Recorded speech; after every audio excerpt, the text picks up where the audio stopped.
Hey guys, let's quickly talk about solutions and solubility. So we'll try to keep this nice and short. So we'll just kind of talk about what solutions are, how they work. So going through all this stuff, whenever we talk about the solution, we are talking about something being dissolved. So there's two components to that. There's the solvent, the medium that's doing the dissolving, which is basically almost always water in our case. And the solute, the thing that's being dissolved. So salt or honey or sugar or anything like that. So a solution is a homogeneous mixture. For our cases, we also say solution, we basically almost always mean aqueous solution, which is a mixture where water is the solvent, so the thing that's doing all the dissolving.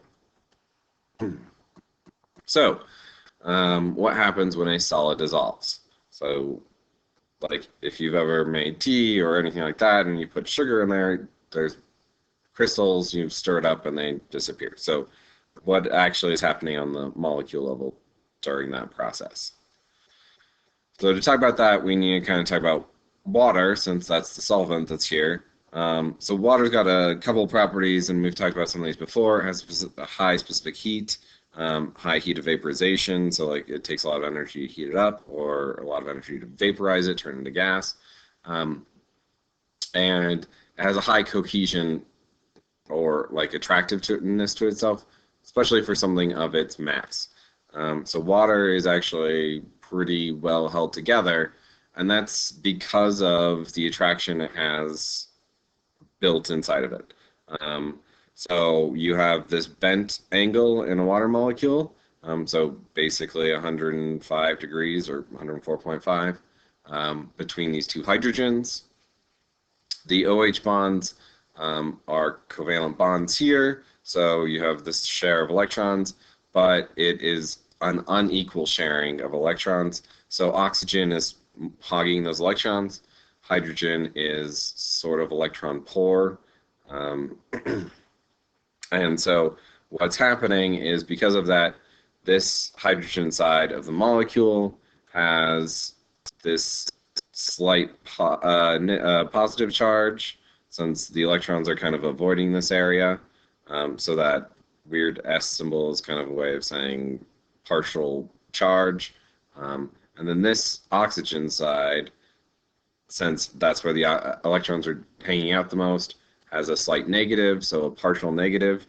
So you have this partial negative, partial positive, so you have a polar molecule.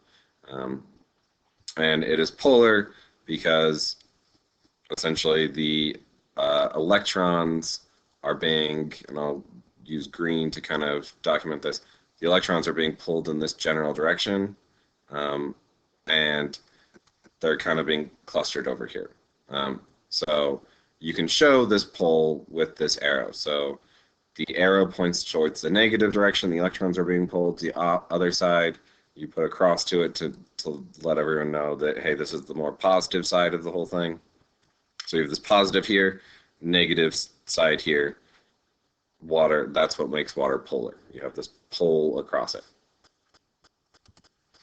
So hydration is when the positive end of a water molecule attracts the negative ions, and the negative end of water are attracted to the positive end.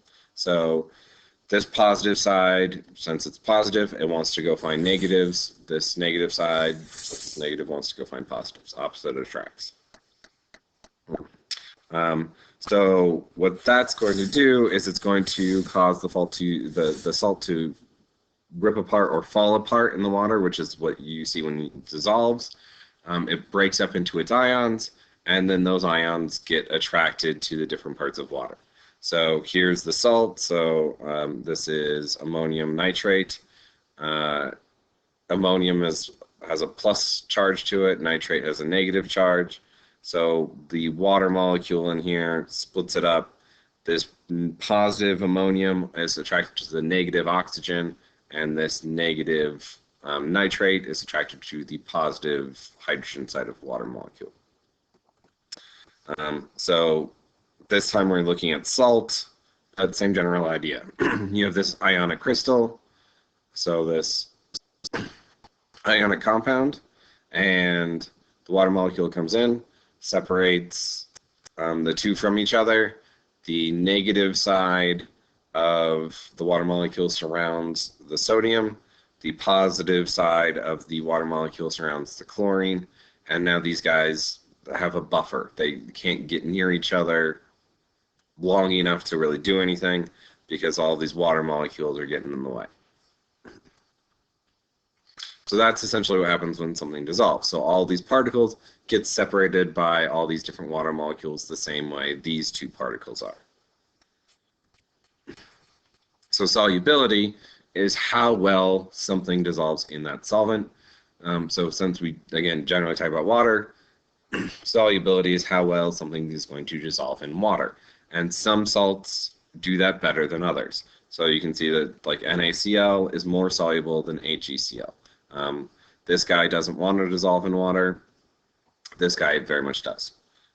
So when that hydration thing happens, the strength of those attractions is going to come into play versus compared to different salts. So however strongly these things are ionically bonded together is going to determine how hard the water molecule has to work to separate them. And some ionic compounds have an attraction here that's strong enough to negate this or avoid this from happening. So that's what the ion-to-ion attraction we're talking about is, that the attraction bonds in the salt, the stronger that is, the stronger that lattice energy is, more likely it is to stay together, and if the attraction to the water molecule is greater, then it becomes more soluble. So if we're talking ion to ion inside of the salt, it's less soluble. If it's ion to ion attraction greater is between that and water, then it's more soluble.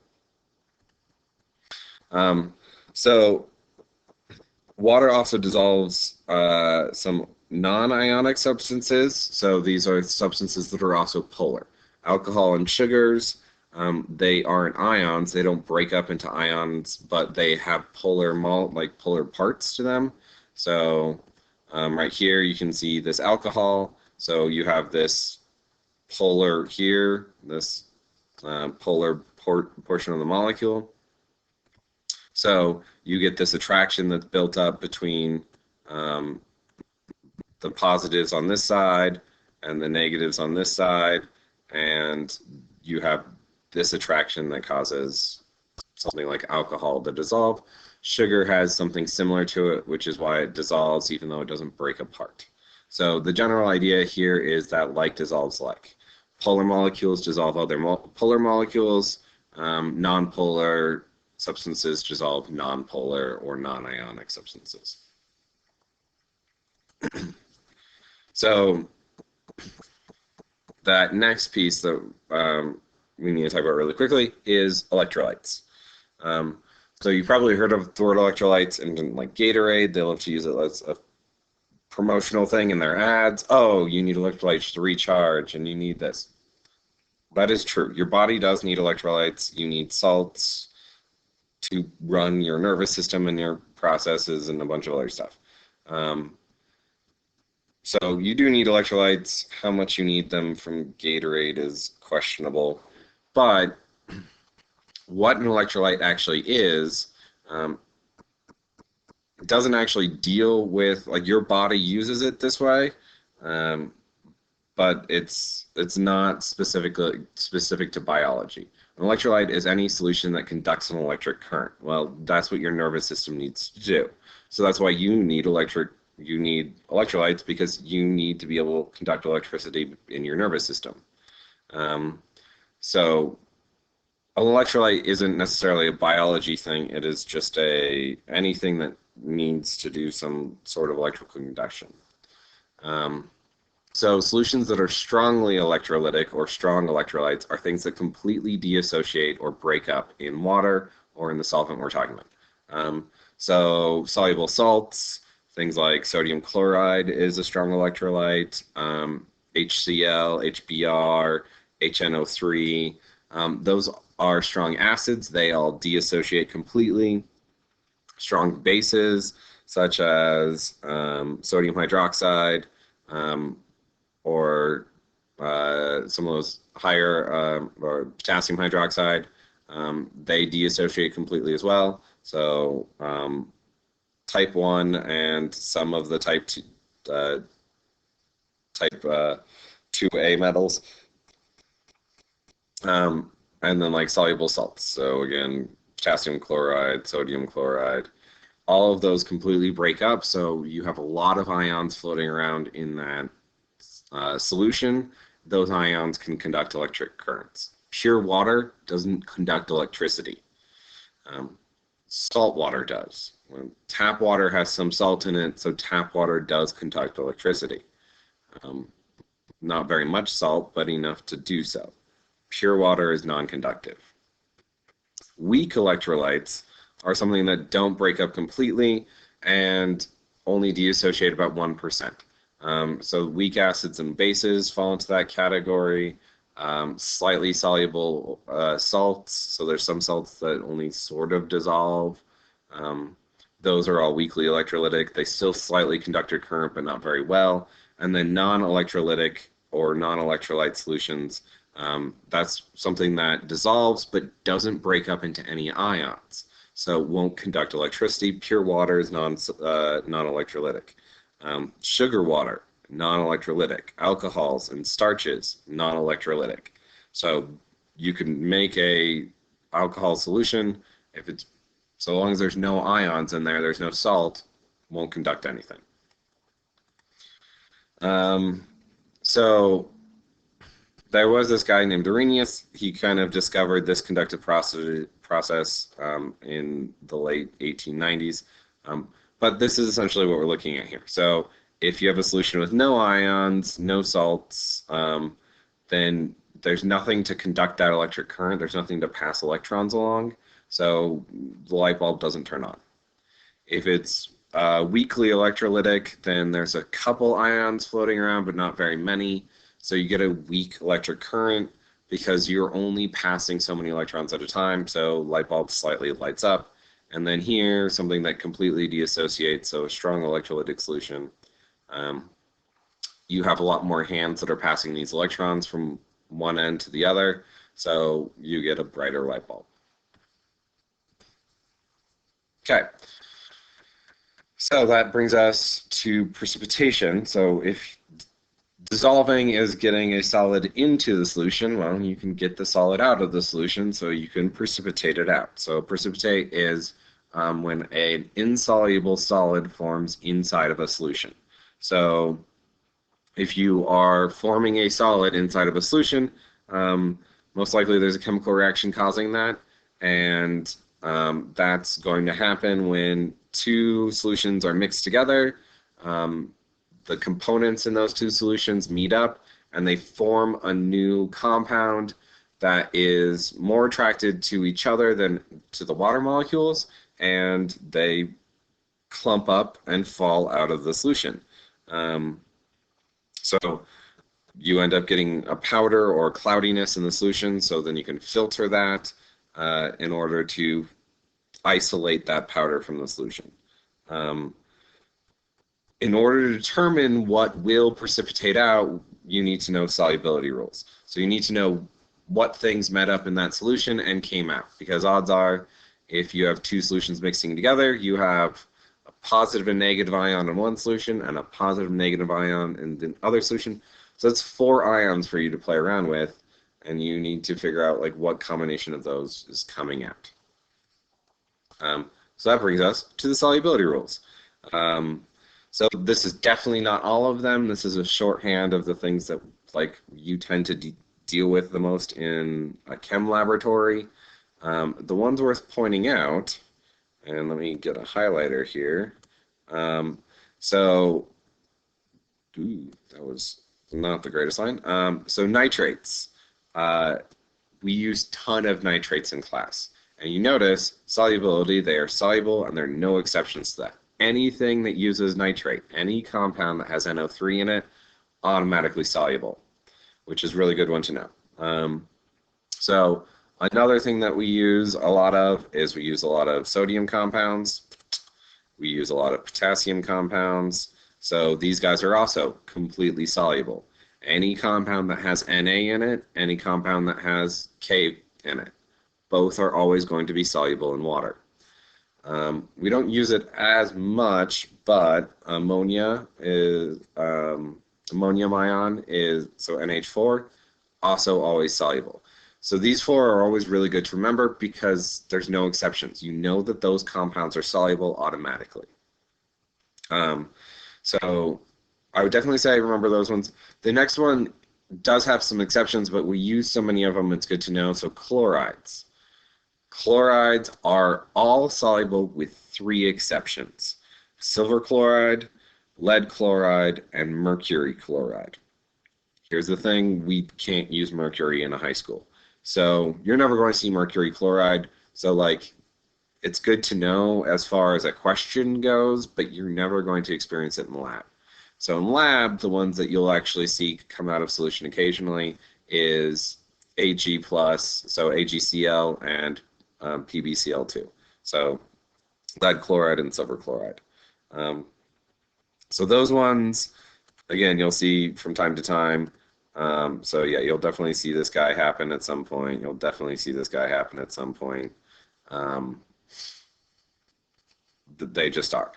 So they're knowing that those guys are insoluble and knowing that all the other chlorides are soluble, good to know. Again, that doesn't mean forget about him, but you're not going to see it as frequently.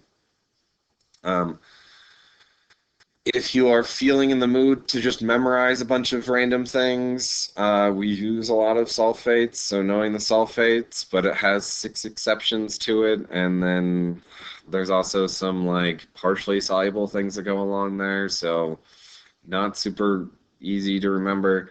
And hydroxides, when we get to acid-base, you'll learn these. So you'll learn them when we talk about acids and bases, but so this one will come up again, but you don't need to memorize it right now. So there's a lot of soluble hydroxides and a lot of partially soluble ones, and we'll deal with that with acid base.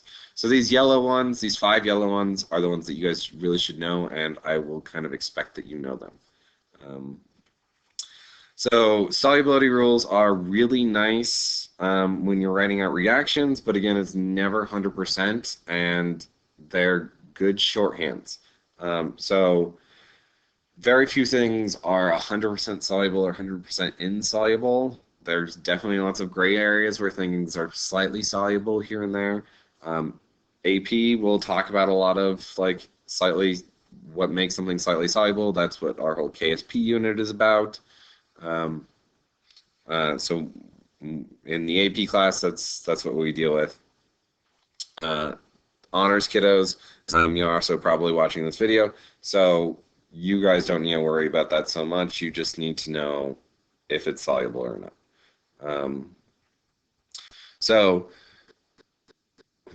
even something insoluble will dissolve a little bit, and there's a fun little equilibrium that goes along with that. I guess what this unit's about, as far as AP goes. So at AP kiddos, you're going to be dealing with equilibriums of salts. Yay. So that brings us to the end of everything. Hope I kept it short enough for you. Thank you. Please let us know if you have any confusions as far as this goes, since it's just kind of an introduction stuff. And I hope you have a lovely rest of your day.